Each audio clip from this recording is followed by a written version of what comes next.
There are days where I'm just trying to find enough stories for this dang show. Feels like I'm in the Hunger Games out here because there is just nothing, and I am trying to find things to talk about out of thin air. Now, for the haters who think that they could easily put this show together and do it every day, good luck. But then there are days where there's just this surplus of stories that perfectly intersect pop culture and politics, and it's like the land of milk and honey. Today is that day. I'm Alex Clark, and this is Poplitics, the first ever daily pop culture show with a conservative perspective. We used to post each episode on Instagram only, but the YouTube viewing experience is so much better, and we want to grow our presence here. So please, take 2 minutes, make an account on YouTube that you automatically stay signed in on your phone or TV, so you can thumbs up each episode, you can comment, and most importantly, subscribe. This show is free, okay? We're not behind a paywall like Daily Wire or The Blaze, but my team and I put so many hours in every single day to create each episode. And the only thing we need from you is to subscribe, interact with episodes, and tell other people to subscribe. It is a 5 orange juicy episode today, maybe even 10 orange. The Kardashians are having a meltdown over the Balenciaga scandal. Even Kris Jenner knows this is one of their worst PR storms to date. Everything is on the line. I'll tell you what I've observed and how I think they're trying to minimize the blowback, and the New York Times headline about it all that had me seeing red. It's no secret that my #1 show obsession is currently the White Lotus. Aubrey Plaza is one of the main characters in the show, and in real life, she's known for being really, really strange. Come to find out, she psychologically tortured one of the other main characters during filming. This is so juicy. Bob Iger, the new CEO of Disney, publicly admitted that, okay, they may have made a mistake going so woke, and how he plans to walk it back. And lastly, the story that had me on the floor of my office when it dropped yesterday. Producer Valentina was scared for her life because of my reaction, and it turns out Liver King is a fraud. So far this week, all 3 episodes have been bangers, and this one is no exception. Subscribe, you fool! Also, new merch for Poplitics and the Spillover can be found at TPUSAmerch.com. Now, let's get into some updates on Kardashian Gate. It's been really hard. All week, we've just been crying and crying and posing and crying. Did you pay attention to how the news of Kim and Kanye's divorce being finalized came right in the midst of Kim's Balenciaga scandal? Did you notice Kylie also finally posted her son too? His face isn't showing, but still. A distraction. Kylie never responds to negative comments, by the way, but she did respond to someone saying she just posted him as a distraction from the scandal. She was like, see, this is why I haven't shown him, because people always have something to say. But it doesn't make any sense that all the Kardashians, including Kylie, post their kids' faces. Why is Kylie just suddenly being weird about her son? I guess that's kind of a tangent, a whole nother thing. But then, after every post they've been making this week, they've been slammed with comments, people calling them child rape apologists. The whole family, in the midst of all of this, is photographed getting together at Travis Barker's recording studio for what news outlets were saying, oh, look, the Kardashians are getting together for a family meeting about Kim's divorce being finalized. Yeah, right. I may have been born at night, but I wasn't born last night, and neither were any of you. Kris Jenner called the paparazzi to take photos of the family getting together on the night Kim's divorce was finalized and used that as an excuse to say they were meeting to discuss that. Except Kris clearly wanted to discuss their strategy going forward to handle this scandal and to be aware of what they're posting until this blows over. That's exactly what I was thinking. Because Kourtney has been posting pics with her butt cheeks out to promote her vitamins and stuff, and it all looks super vapid and sensitive and weird given what's going on. I mean, all the time, but especially now. Your butt.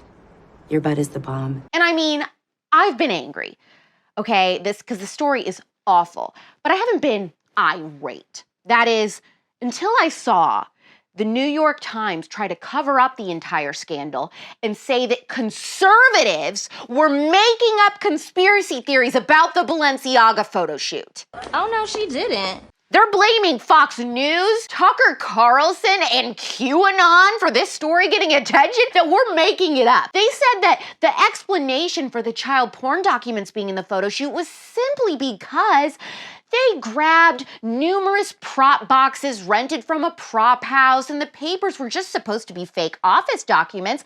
They were actually papers that were used in a legal drama TV show. It was all a happy accident, and the New York Times said conservatives are making something out of nothing. I feel like I'm about to explode. This pissed me off so severely. I mean, it ruined my night. How dare they? Their editors at the New York Times should be flooded with emails over this. And by the way, it was 3 women that wrote this article. They also had a whole paragraph about how great Kim Kardashian is. So who paid for this article? Balenciaga or Kris Jenner? Screw you, Dale. Screw you. It's not for everyone, but it is for me, and I'm okay with that. But The White Lotus on HBO Max, which sweeped the Emmys this year, has been killing it again this season. And even if you haven't watched it, this is a juicy behind-the-scenes story. You know who Aubrey Plaza is, right? She's always playing weird characters, but the truth is, she's also weird in real life. Thanks. This is the best day of my life. I'm killing myself tomorrow. Where are you from originally? I'm from Wilmington, Delaware. Wilmington, Delaware. I don't know many people from Delaware. Thank you. Yeah. And when I was in the hospital, like, they kept asking me how old I was, and my much older boyfriend at the time was there with me. And every time they asked me how old I was, I would go 16. Which was the only number I could say. I don't know why. And he would go, she's not 16, she's 20. And they would go, how old are you? Yeah. Well, I eventually talked again. I'm talking. How long? Your Twitter handle is Evil Hag. Why Evil Hag? Because I like it.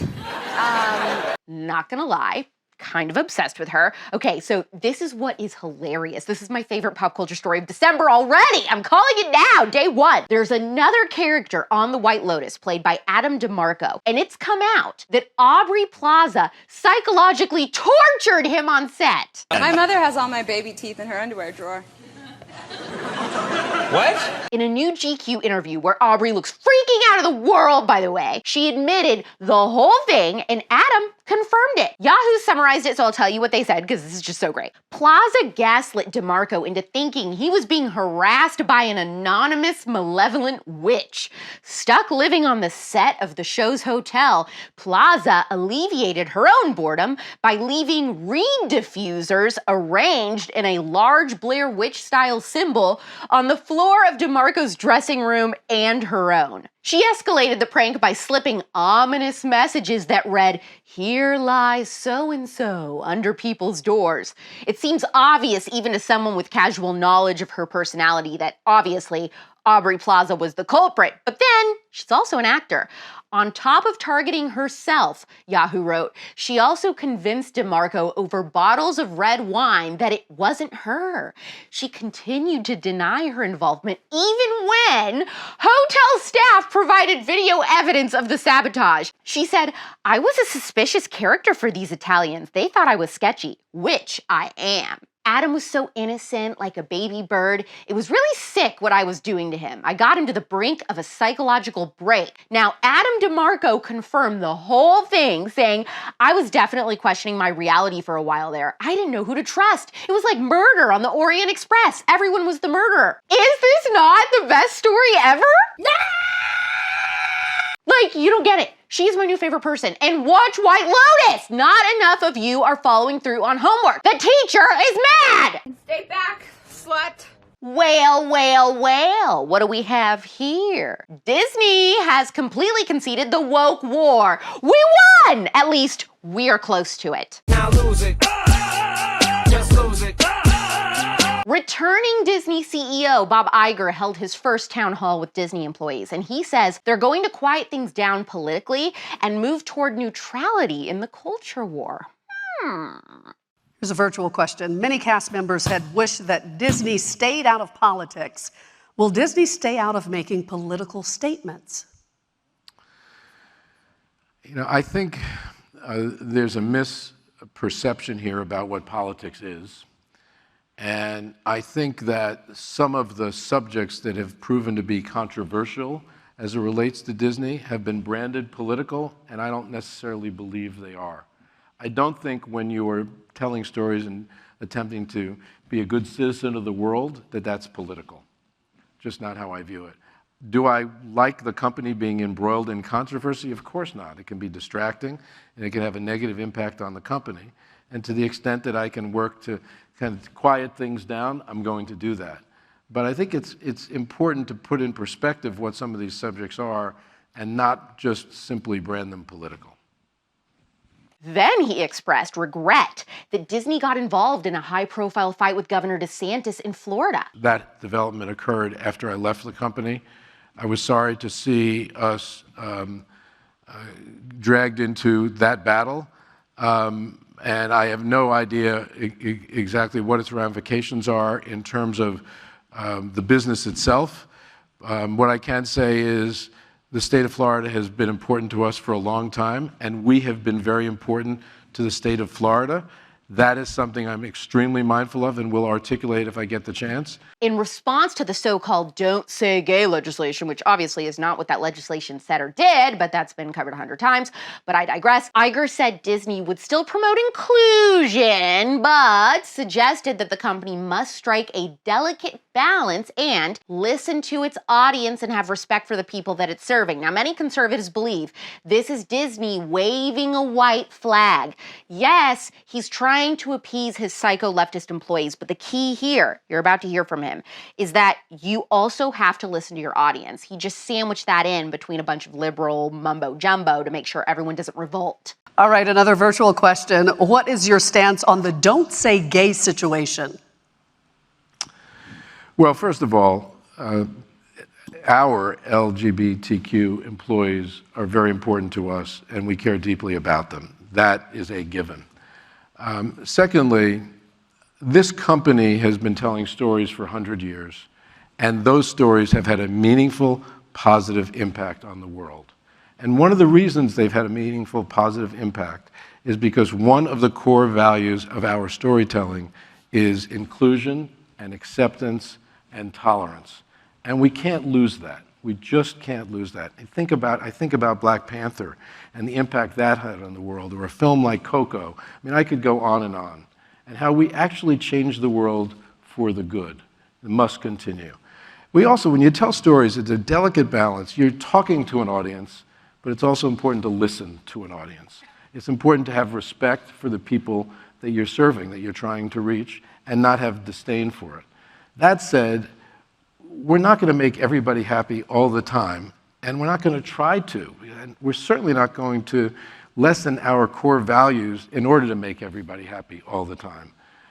So it's complicated, and there's a balance, and at one point I said, we do what we believe is right, and then someone criticized me for saying, well, who are you to say that that's right? Well, when you're in a job like mine, or you are responsible for the storytelling that many of you are responsible for, you get paid to have a sense for what is right. Not everybody will agree with you. That's just not the way the world is these days. But it doesn't mean you should stop trying to do the right thing. All right, so my reaction to this is, it is a step in the right direction. Let's see what Disney does. Let's see what changes are implemented. In the meantime, talk with your wallets. Hit the road, Jack. Hey. And don't come back no more, no more, no more, no more, no more, no more, no more, Jack. You know what? The men that work in our office said I should not have been surprised by this story. I disagree. Liver King, a social media phenomenon known for eating raw meat and being jacked and promoting a healthy lifestyle everywhere from Instagram to Joe Rogan, has been found out to be a fraud. Liver King has always denied that he uses any sort of steroids or performance-enhancing drugs, also known as PEDs. He just said he prioritizes, executes, and dominates. Basically, talking about how it's eating healthy and eating liver and raw meat that makes him look like that. But now, emails have leaked between him and his trainer where he admitted to taking almost $12,000 worth of pharmaceutical HGH per month and 3 injections of steroids per day. The whole world knows he's a fraud. So my male editor, Charlie, was like, Alex, this is the worst kept secret on the internet. And I said, no, I'm a girl, okay? I see a man like that and I think it's real. He's just healthy. I totally bought into the whole story. I bought his dang supplements. everyone, not just him, maintains that eating raw liver is good for you, so I'm still doing it, but still, I was a believer. He's this big, strong man. Adios mio, you know? By the way, why is it adios mio? I thought adios was goodbye. What does mio mean? Who is Mio? Why are we saying goodbye to him? And the plot thickens. Oh my gosh, I almost forgot it's Thursday. That means tonight at 9 p.m. Pacific, midnight Eastern, the new episode of The Spillover comes out anywhere you get your podcast. If you love house and habit and demois and pop culture gossip, this is it, baby. This is your episode. The big dog is on. This episode will also be audio only. It will not be on YouTube. Now, inquiring minds want to know what I've been listening to lately. That would be the best-selling psychological thriller, I Married a Lizard Man, on Audible. Howard Stern said it made him cry. It was so good. Stephen King said it was so scary he farted. And Michelle Obama said it hit too close to home. For the peasants, that was satire. I'm not listening to that, although it is real. I couldn't believe it. It's actually a book on Audible. I'm actually reading The Troop by Nick Cutter because many people said it was the scariest book they've ever read. If you follow me on Instagram at RealAlexClark, then you know I always rate a book after I read it on my story, so you can look out for that. In my to-be-read pile, I have the nonfiction Comfort Crisis by Michael Easter. Anyone read that? Charlie Kirk is obsessed with it, and it's not political, which shocked me about him, so I wanted to see what the hype was about. You know what would make my day, besides cookies and cream ice cream? For you to thumbs up this video and subscribe. Discuss the New York Times blaming Fox News and Tucker Carlson for the Balenciaga story blowing up. That we're all just conspiracy theorists. Are you shocked about Liver King, or am I alone here? And did the Aubrey Plaza story crack you up? Send the link to Poplitics to some conservative friends. Tell them about the movement we have here. And then please ask them to subscribe. It's pop culture without the propaganda every single day. I'm Alex Clark, and this is Poplitics.